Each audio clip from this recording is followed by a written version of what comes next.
네, 장철민입니다. 극한의 폭염과 국지성 호우가 이어지고 있습니다. 지난주부터 온열 질환자가 약 180명으로 급증했습니다. 이어 주말 새 10여 명이 온열 질환으로 사망했습니다. 장마로 인한 수해 피해에 이어 이상기후로 인한 자연재해마저 민생을 덮치고 있습니다. 노인과 어린이부터 현장 노동자까지 폭염에 취약한 계층을 위한 대책 마련이 절실합니다. 쪽방, 반지하 등 열악한 주거 환경 점검도 필요합니다. 지금은 정쟁과 갈라치기로 남 탓할 때가 아닙니다. 수해 지역 농민들은 삶의 터전을 잃었습니다. 수해 위험 지역 주민들은 안전한 보금자리를 잃었습니다. 높은 물가에 국민들은 장보기가 두렵고 비싼 야채를 사가는 사람이 없어 저희 지역 시장의 몇몇 야채 가게 상인들은 여름철 장사를 포기했습니다.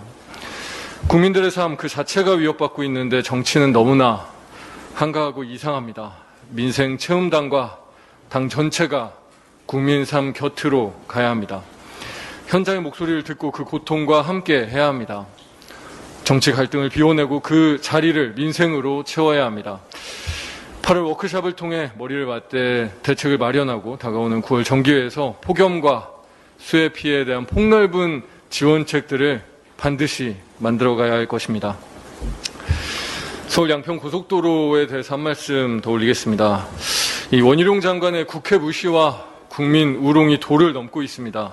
지난주 국토위 전체 회의에서 서울 양평 고속도로 논란에 대한 현안 질의가 있었습니다. 그런데 국회 상임위에 나온 장관의 적반하장식 태도에 할 말을 잃었습니다. 원희룡 장관은 설명을 하러 온 게 아니라 작정하고 야당과 싸우러 나온 사람이었습니다. 장관의 비상식적인 태도가 의혹을 오히려 더 크게 키웠습니다. 자료조차 허점투성입니다. 장관은 모든 자료를 공개했다고 하지만 경제성 평가, 기타비 등 세부 내역이 분석된 용역사 자료는 한 건도 제출하지 않고 있습니다.